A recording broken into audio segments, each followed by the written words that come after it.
There are two wives, women whose names we don't even know, who caused seismic, tectonic shifts in the fate and the fortunes of their husbands, of their families, of their tribes, and of the nation at large. We are currently reading in the Torah the story of the Korach rebellion. Parshas Korach. Korach is Moshe's first cousin. Their fathers were brothers. Moshe's father is Amram, and Amram had a brother named Yitzhar, and Yitzhar had a son named Korach. And Korach launches a rebellion against Moshe and against Aaron. And in total, there are 254 co-conspirators in this rebellion. We know the names of only 4 of them. You have 250 anonymous leaders of the people, and 4 people whose names we know. So, of course, the ringleader is Korach, Moshe's first cousin. And then there are 3 men from the tribe of Reuben, Dathan and Abiram, sons of Eliav, from the tribe of Reuben, and On, son of Peles, also from the tribe of Reuben. 254 men, led by Korach, rebelling against Moshe and against Aaron and against the establishment and the leadership of the people. Korach was envious of Aaron. He was envious of another cousin named Elitzaphan ben Uziel, who was given a position that Korach himself believed he was due, and he rebels. And he has followers sympathetic to his cause. 250 unnamed men of note, and 3 Reubenites, Dathan, Abiram, and On ben Peles, On son of Peles. And they publicly rise up against Moshe and against Aaron. You're no better than us. The entire nation is holy. Why do you lord over us? Why do you lord over the congregation of God? And Moshe invites them to have God himself settle the question. Here's what we'll do. Everyone will bring incense, Aaron and all of y'all. And let's see who God chooses. Now, this is really a threat. The last time that someone brought unauthorized incense, it was Aaron's 2 sons, Nadav and Avihu. You recall what happened. They brought the incense. It was unauthorized. It was the day of the inauguration of the tabernacle, first day of Nisan, 2 weeks shy of a year after the Exodus, and they died. So Moshe is warning Korach and his co-conspirators, are you sure you want to go ahead with this rebellion? Korach persisted. They have the showdown. And the conspirators lose, and they die. Some of them are swallowed in a sinkhole. Some of them are consumed in a fire. Some of them die in a plague. The shovels that they used to offer the ketores, the incense, was made into a sheathing for the mizbeach, for the altar. Moshe silences all critics against Aaron. Every tribe submits a staff. The staff is placed into the tabernacle. And in the morning, they pull out the staffs, and the staff of Aaron has blossomed and has bloomed. God clearly selected Aaron to be the priest, to be the leader.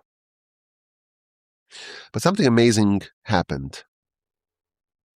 There were 254 conspirators in this rebellion. Of the 254, 253 perished. But one of them survived. And the Talmud tells us what happened. On ben Pelas, the third Reubenite, his wife saved him. She said to him, "What difference does it make to you if Korach is right, if Moshe is right, if Korach should really be the high priest, if Aaron should be the high priest? Suppose Moshe is right, you're a layperson, you're a student. Suppose Korach is right, you're also a layperson, you're also a student. You have nothing to gain by being a party to this dispute. Why are you involved in this? What's in it for you?" That's what On, son of Pelas, the Reubenite, one of the co-conspirators, what his wife told him.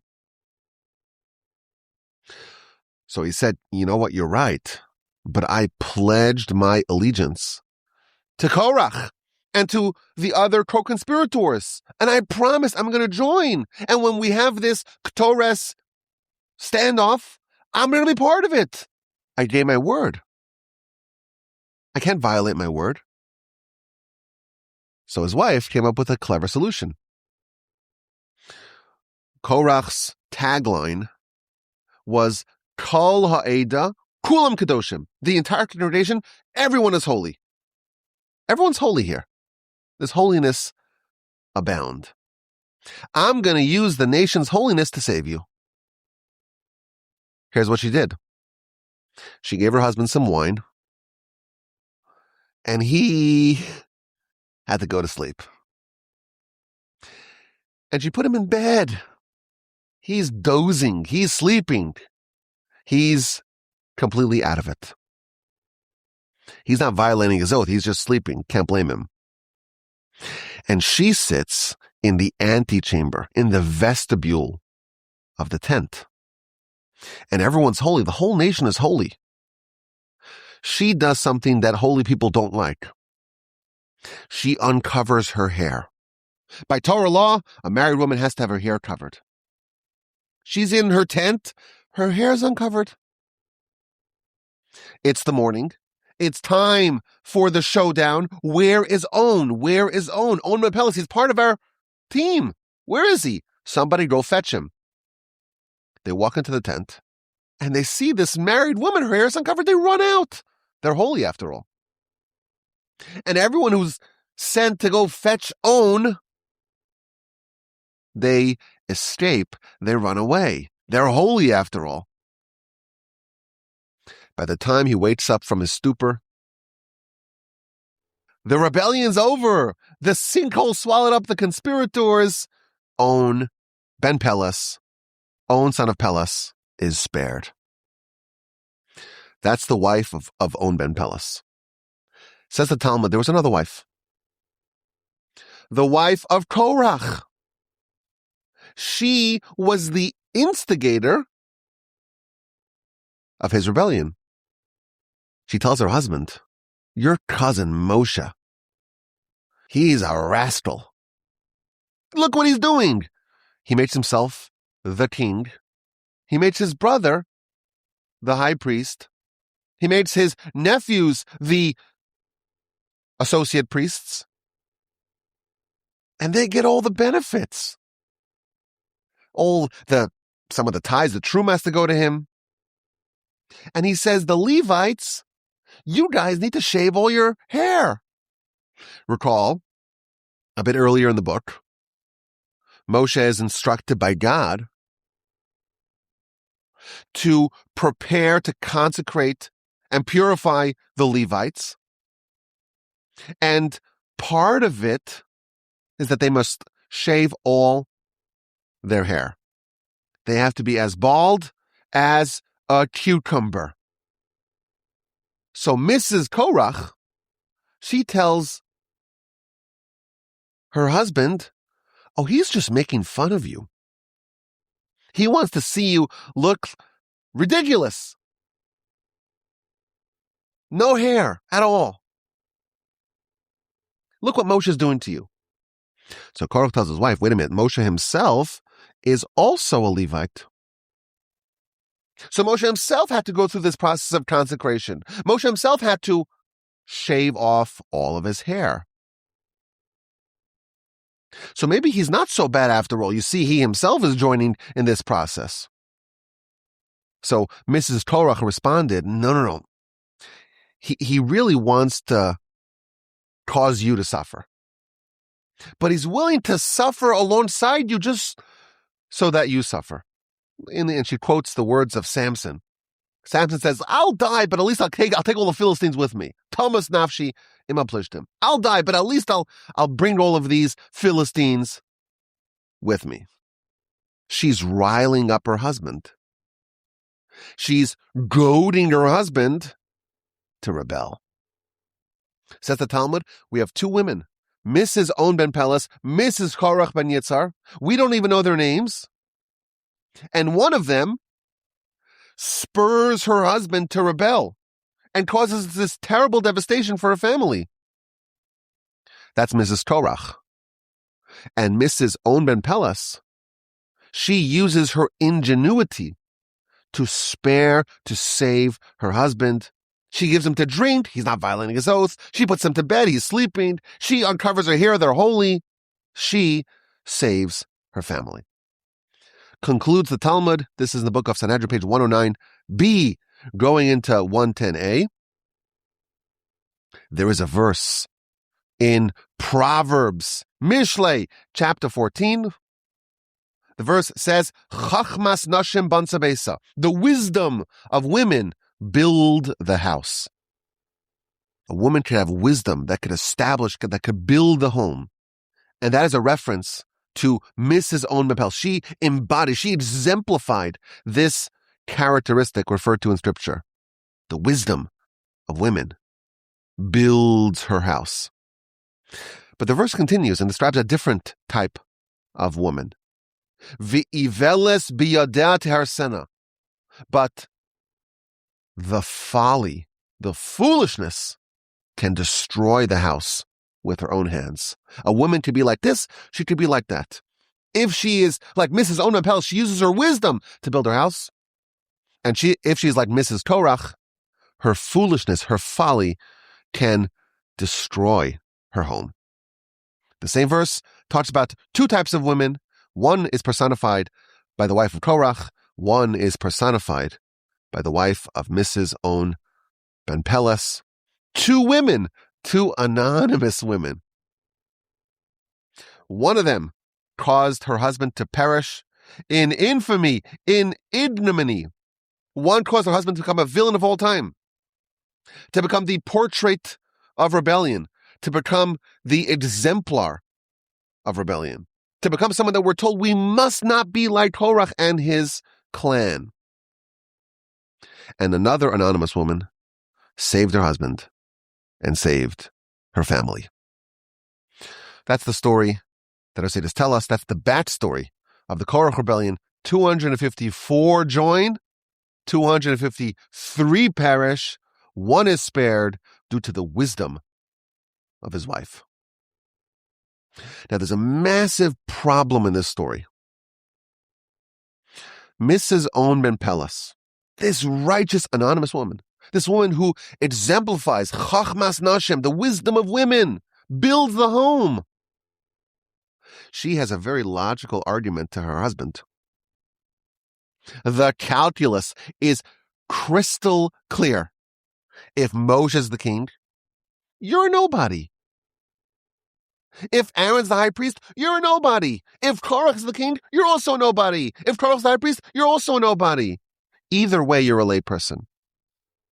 Why are you getting involved? If you have nothing to gain, if there's nothing in it for you, stay out of it.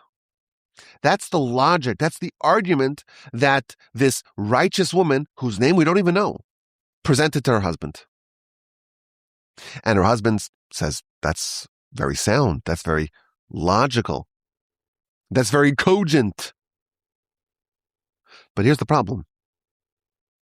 That very same reasoning was present before the rebellion. So this same argument should have prevented On from joining the rebellion to begin with. in the first place, when he joins the rebellion, what's his rationale? If Korach wins, you're a layperson. If Moshe wins, you're a layperson. Why are you involved? That same argument should have prevented Owen from initially joining the rebellion.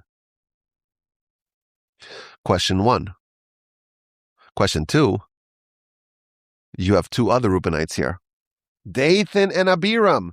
And the very same argument that Mrs. Owen Ben Peles presented to her husband could have been presented, should have been presented to Dathan and Abiram. If Moshe's the king, you're a layperson. You're an ordinary Reubenite. If Korach is the king, you're a layperson. You're an ordinary Reubenite. What do you have to gain from joining this rebellion? What's in it for you? And Korach has a lot to gain. If he wins the rebellion, he's going to supplant Moshe and Aaron. He has something to win. He has skin in the game. But the other 3 named conspirators, Dathan, Abiram, Owen, there's nothing in it for them. So what's their rationale to begin with?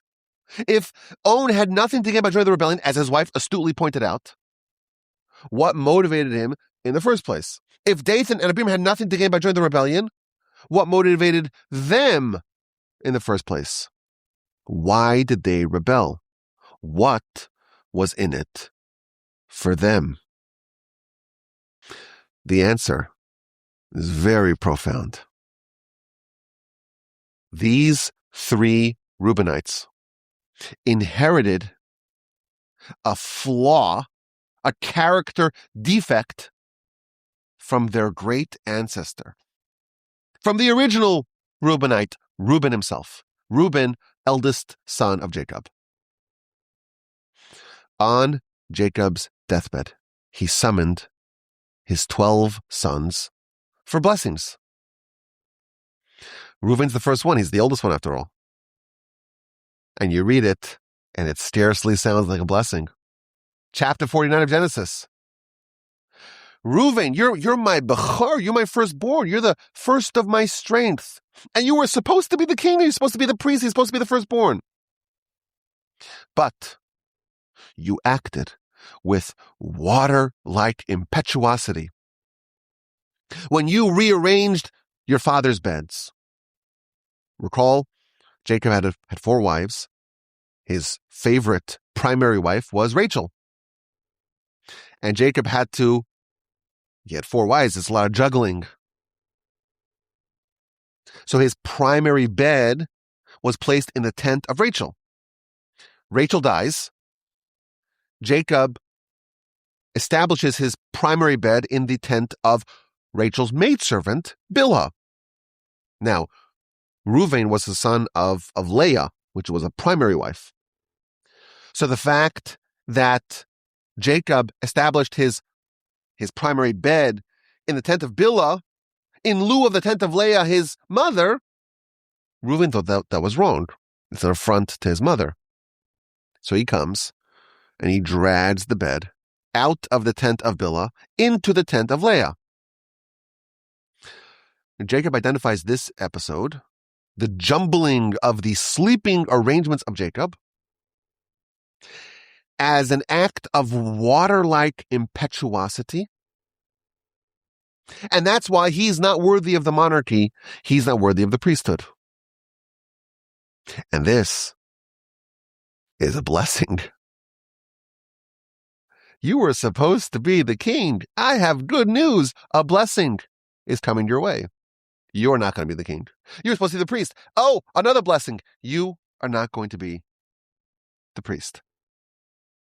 My grandfather, blessed memory, used to explain this subject in a fantastic, profound manner. Jacob indeed gave Reuven a tremendous blessing. Reuven, you have a quality, you have an attribute, you have a characteristic, a trait, a flaw, a character defect that's embedded in who you are. It's not changeable. And this can threaten your well-being, your success in life. Reuven, you have a flaw. It's called impulsivity. impetuosity. You are prone to act rashly without considering all the ramifications, all the consequences of your behavior. You're like water. Water doesn't stop. It just flows. It doesn't pause. Reuven, you have a quality. You have an instinct to act first and consider later. Before evaluating all the variables and all the factors, you act. And when you interfered in Jacob's conjugal life and you dragged his bed without contemplating the consequences of that action, that is the manifestation of this character defect that you have.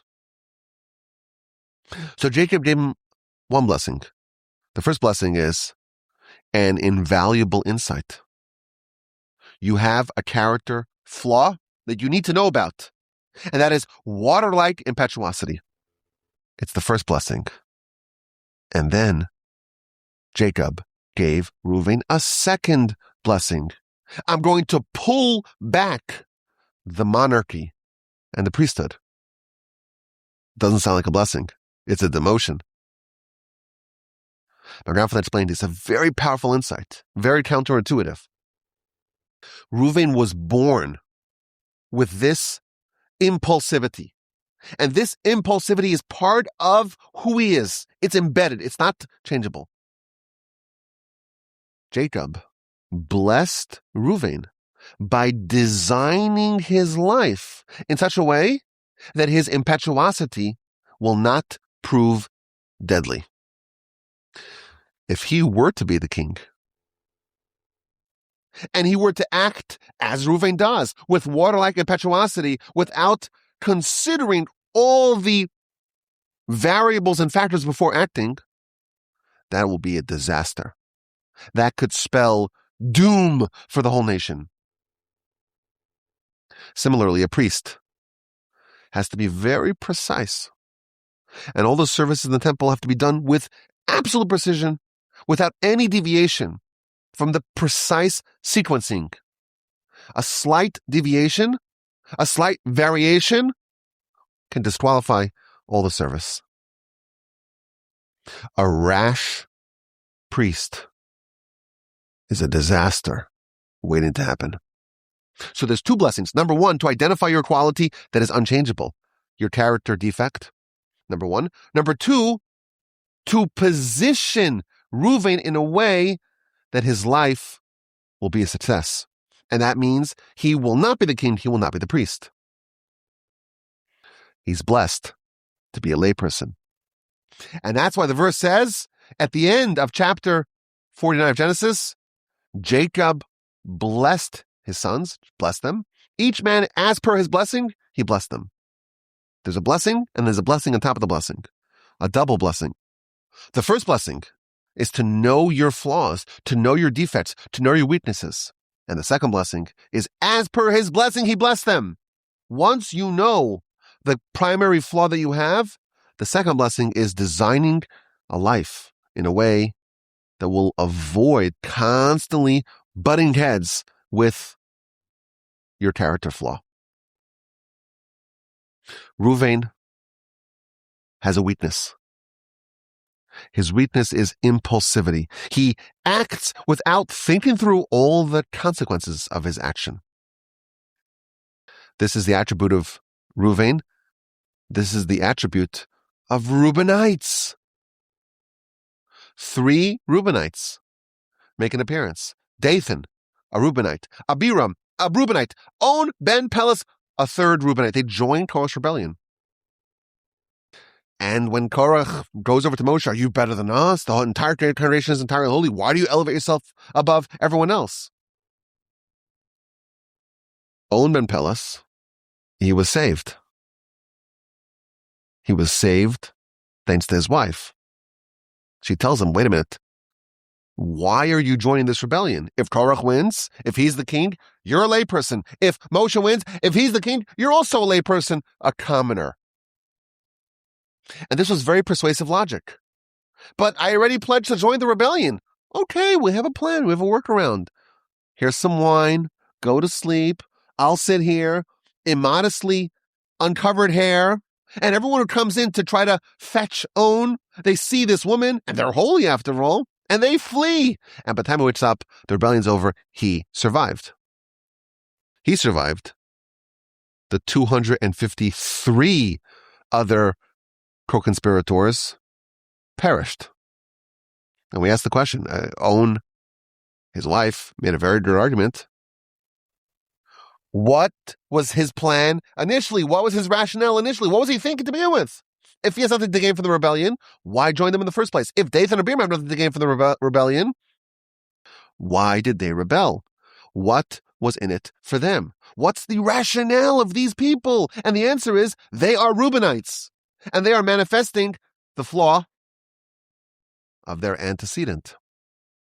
Just as Reuven acted without thinking things through, he was impulsive, he was running like water, so too his descendants had this same flaw. Why did Dathan join the rebellion? Why did Abiram join the rebellion? Why did On initially join the rebellion? It was impulsive. They didn't deliberate. They didn't think through all the consequences. They didn't weigh their decision carefully. They rushed like water. They acted before thinking, before considering. That's why they joined the rebellion, because they were Reubenites. But On ben Pelas, he had a wife, a woman whose name we don't even know. And she saved him. How did she save him? She didn't fix him. His impulsive nature was bequeathed to him by Reuven. It's not changeable. She found a way to sidestep it. Just as Jacob did, by positioning Reuven in a way that his flaw won't destroy him. This tendency of being impulsive, impetuous is unchangeable, but that does not necessarily condemn him to die. And here's where it gets very fascinating. The Midrash tells us that in chapter 49, when Jacob summons his 12 sons and gives them a blessing before he passes, and he starts off with Reuven, his oldest son. And he says, you're my Bechor, you're my firstborn. Kochi v'reishis oni. You are my strength and you are my initial vigor. Says the Midrash, this contains a veiled reference to a descendant of Reuven who is going to live in a few centuries. What's the name of this 254th co-conspirator? His name is On. On ben Pelas, On son of Pelas. The Hebrew word for vigor, as in my strength and my initial vigor, is oni. It's the same word, oni. Says the Midrash, Jacob is prophesying about a future descendant of Reuven who is manifested in this blessing. On. When he says oni, he's hinting to the future. Continues the Midrash. Just as On, son of Pelas, is hinted to in this blessing, so too On's wife is also hinted to in this blessing. Because the word rashis, meaning the beginning, that is the same word used by the Torah by the mitzvah of challah, of separating challah. Rashis arisosek, the beginning of your dough. And that's a reference, says the Midrash, to the wife of On. Just as a Israelite is commanded to take part of the dough and separate it and give it to the priest, the action of Mrs. On ben Pelas was like the mitzvah of challah. He was like Reuven, acting impulsively, joining the Korach rebellion in the first place. And his wife, she tempered it. She pulled a little part of it off and separated it. Like, this is not going to be ours. It's going to be the Kohen's. We're going to separate it. We're not going to bake this part. She took what she had and she maneuvered it in a way that made it kosher, that made it proper. So already in the blessing of Reuven, there is a reference to this future event, this future Reubenite and his wife. The Reubenite acted like Reuven, the wife like Jacob prophesied. There's a way to deal with this. There's a way to separate a little bit of the characteristic in such a way that the result is something beautiful and something kosher. So if we were to examine the scorecard, the Reubenite scorecard, how well did Reuven and his descendants absorb the message, the blessing of Jacob? We see 3 Reubenites who act like Reuben, but only 2 of them perish. Dathan and Abiram perish. They're swallowed up, them and their wives and their children and everything that they own, in a sinkhole. They act impulsively, and it leads to their demise. And Omer Peles initially acts impulsively, but thanks to his wife, she absorbed the message of Jacob's blessing. She understood that there's an act of impulsivity. We have to work around it. We have to separate the bakeable from the unbakeable. He survived. Now here's where it gets even more fascinating.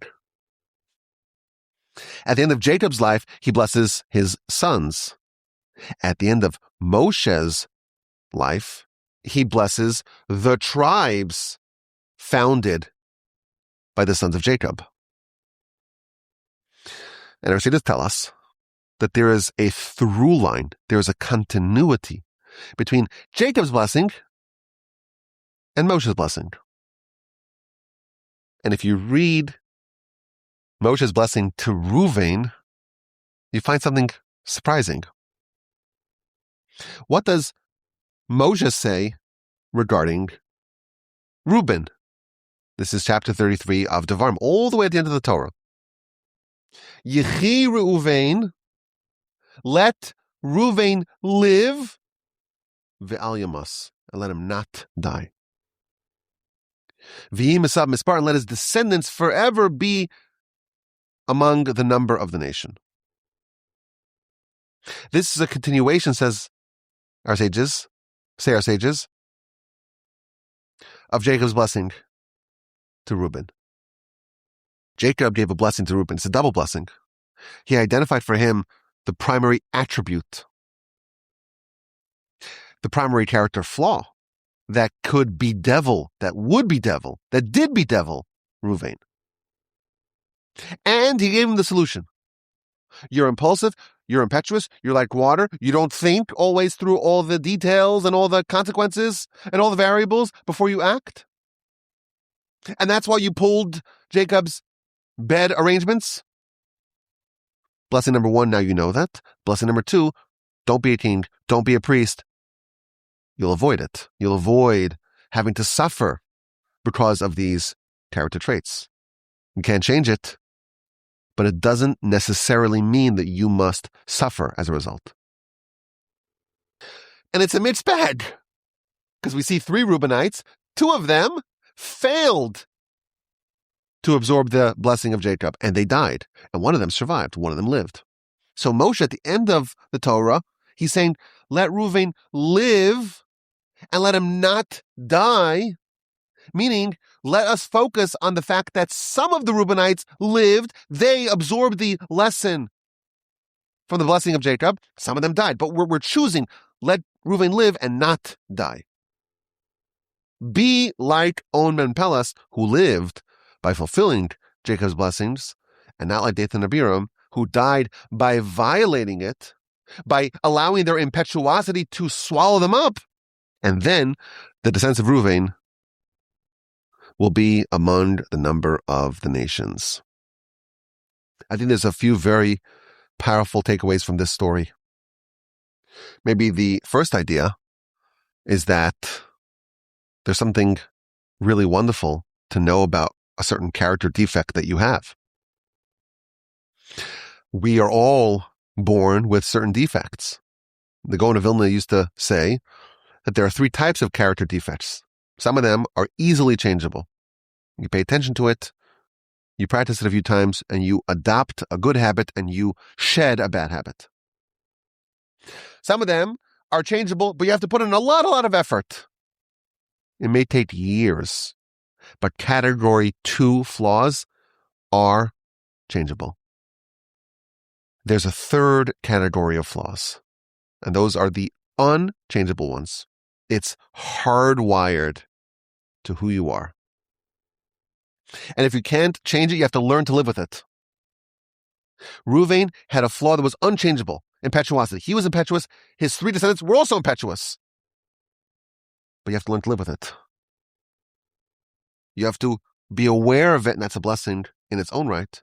And you have to position yourself in such a way that it won't take over your life. And the greatest example of this is Mrs. Onmempelas. We don't even know her name.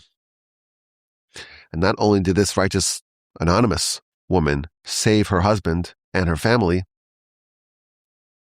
but she tipped the fate of her entire tribe to righteousness. She exemplified the blessing of Reuven.